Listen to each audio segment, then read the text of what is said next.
भेड़िए और सारस की कहानी। एक बार की बात है, जंगल में एक भेड़िया बहुत ही भूखा प्यासा भटक रहा था।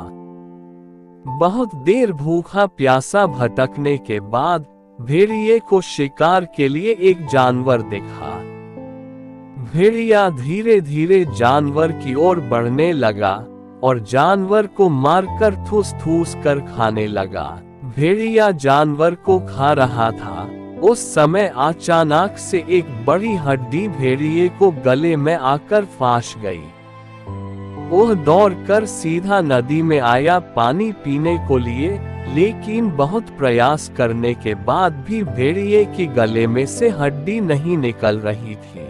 हड्डी को लेकर परेशान होने के बाद इधर उधर घूमने लगा कि कोई गले में से हड्डी निकलने में मेरी मदद कर दे, पर कोई भी जानवर भेड़िए की मदद करने को तैयार नहीं था, क्योंकि भेड़िए ने आज तक किसी जानवर को मदद नहीं किया था।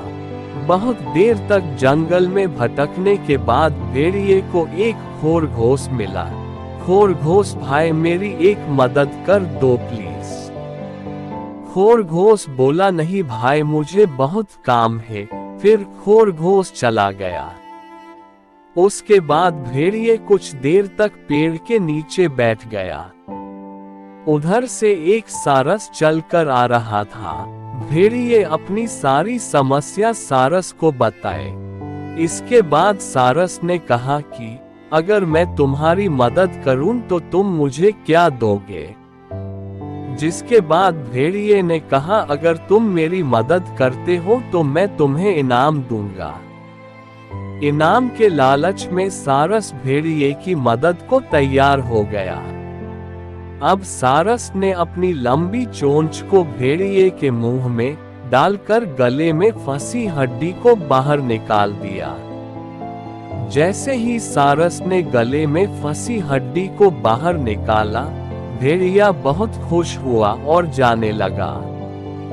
ये देखकर सारस ने कहा कि अरे ओ भेड़िए भाई, तुमने तो कहा था कि मदद करने के बदले में मुझे इनाम दोगे, और तुम तो मजे से जा रहे हो, ये तो गलत है। इसके बाद भेड़िए ने सारस से कहा कि तुमने मेरे मुंह में अपनी गर्दन डाली और इसके बाद तुम सही सलामत बचे हुए हो, यही तुम्हारा इनाम है। ये सुनकर सारस बहुत दुखी हुआ और जंगल की तरफ जाने लगा। कहानी की सीख। इस कहानी से हमें ये सीख मिलती है कि हमें स्वार्थी लोगों का साथ नहीं देना चाहिए। जीवन में हमेशा स्वार्थी लोगों से सावधान रहें।